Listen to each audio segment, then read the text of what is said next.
வணக்கம். யோகஞான சித்தர் ஓம் ஸ்ரீ ராஜயோக குரு சரணம். என் பேர் இன்றா. நான் 2004 பயிற்சி எடுத்தேன். யோக சக்தி எடுத்தது மூலிமா எங்கள் குடும்ப வாழ்க்கையிலையும் சரி, பிஸ்னஸ்லேயும் சரி நிறைய மாற்றங்கள். இந்த வேலையில் தத்தஸ்ரீ குருஜிக்கு நன்றி சொல்லியிருக்கிறேன். இங்கே என்ன அனுபவம் சொல்ல விரும்புகிறேன்னா, என் மகனோட அனுபவம். என் மகனுக்கு அப்போ 12 வயது. அப்போ அவர் யோக சக்தி எடுக்கலை. அப்போ அவர் எப்போவுமே மோட்டரை எடுத்து ஓட்டுனா ரொம்ப ஆர்வமாக இருப்பார். அந்த சமயத்தில் நாங்கள் என்ன செய்வோம், அவர் வெளியில் எங்கேயும் மோட்டர் எடுத்துகிட்டு போனால் கூட அவருக்குன்னு உள்ள பிறர் கவசத்தை நாங்கள் அவருக்கு மனசால் நினச்சிக்குவோம், அவரோட கவசத்தை. அப்போ அந்தமாரி சூழ்நிலையில் ஒரு நாள் எங்களுக்கு தெரியாமையே அவர் மோட்டர் பைக் எடுத்துகிட்டு போயிட்டார். அப்போ எங்கே மோட்டர் பைக் காணணும், அவரையும் காணும் மோட்டர் பைக்கும் காணும், எங்கே தான் போனாருன்னு எங்களுக்கு தெரியல.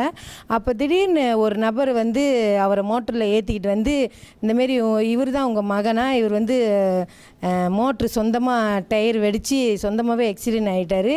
அப்போ ஒரு ஓரமாக ரோட்டோரம் படுத்து கிடந்தார். எனக்கும் யாருன்னு தெரில. அப்புறம் தான் விவரம் தெரிஞ்சு உங்கள் மகன்னு சொன்னாங்க. அப்போ அவர் கூட்டிகிட்டு வீட்டில் விட்டோன்னே அங்கே நடந்து வந்தோடனே அப்படியே வீட்டில் விழுந்துட்டார். அப்படியே மயக்கம் போட்டு விழுந்துட்டார். ஏம்மா என்னை மன்னிச்சிக்குங்கம்மா, உங்ககிட்ட சொல்லாமல் நான் மோட்டர் எடுத்துகிட்டு போயிட்டேன் அப்படின்ட்டு அவராலேயே முடியல, கையை தூக்கவே முடியல, அழுகுறாரு. அப்போ அவர் போட்டிருக்கிற இந்த பலினை நாங்கள் கத்திரிக்கோலில் வெட்டி தான் எடுத்து சட்டையே வெட்டி எடுத்தோம். அப்போ அவர் கையை தூக்க முடியலன்னு எங்களுக்கும் ரொம்ப பயம் வந்துருச்சு. அப்போ என்ன செஞ்சோம், அருகாமையில் இருந்த கிளினிக்கு கூட்டிகிட்டு போனோம். அங்கே அவர் கையே தூக்க முடியலன்னு சொன்னோன்னே டாக்டர் சொன்னாங்க, இது கண்டிப்பாக எலும்பு உடஞ்சிருக்கும், நீங்கள் பெரிய ஆஸ்பத்திரி கூப்பிட்டு போயிருங்க அப்படின்னு. அப்போ ஆம்புலன்ஸ்லேயே அரேஞ்ச் பண்ணி நானும் அவரும் தான் போகிறோம். ஹாஸ்பிட்டல் சுங்கைப்புலவுக்கு கூட்டிகிட்டு போனாங்க.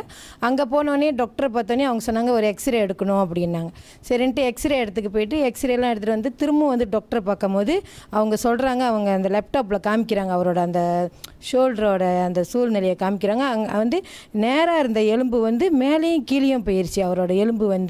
அப்போ இது நாங்கள் ஒன்றும் செய்ய முடியாது, ஏன்னா இந்த ஷோல்டர்னால எங்களால் கட்டும் போட முடியாது, ஒன்றும் செய்ய முடியாது. அவர் இப்படியே தான் கையை அசையாமல் வச்சுருக்கணும். அந்த ஒரு இதுமாரி கொடுத்தாங்க, கைக்கு அப்படி கழுத்துக்கும் கைக்கு மாட்டுற மாரி ஒரு இது கொடுத்தாங்க, துணி.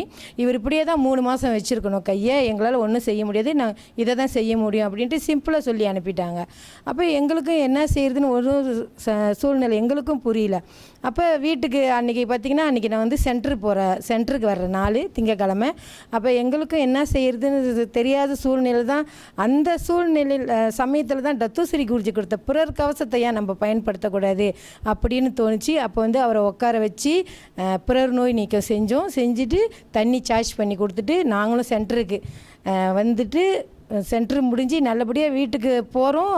மகன் சொந்தமாக கதவு திறந்து, ஏம்மா அங்கே பாருங்கள் என் கை நல்லா போயிடுச்சுன்னு. ஏன்னா அவரோட அந்த சூழ்நிலையில் இப்படி கொஞ்சம் தூரம் கூட தூக்க முடியாது. அவரே சொந்தமாக, அம்மா இவ்வளோ தூரம் நான் கையை தூக்குறேம்மா பாருங்கம்மா என் கை நல்லா ஆயிடுச்சின்றாரு.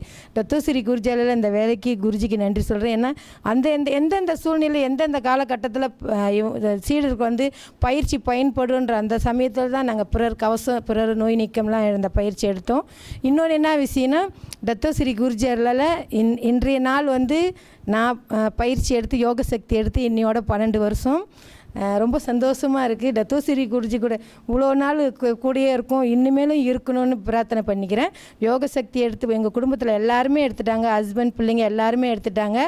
வெளியில் போனால் கூட கிடைக்காத ஒரு சந்தோஷம் மகிழ்ச்சி தத்தஸ்ரீ குருஜிக்கிட்ட யோக சக்தி எடுத்த பிறகு எங்கள் குடும்பத்தில் கிடச்சிருக்கு. எவ்வளோதான் பிரச்சனைகள் கஷ்டங்கள் வந்தாலும், பெரிய கஷ்டங்களாக வந்தாலும் அது தத்தஸ்ரீ குருவின் துணை கொண்டு அது பனி போல் விளைவி இப்போ குடும்பத்தோடு சந்தோஷமாக இருக்கும்.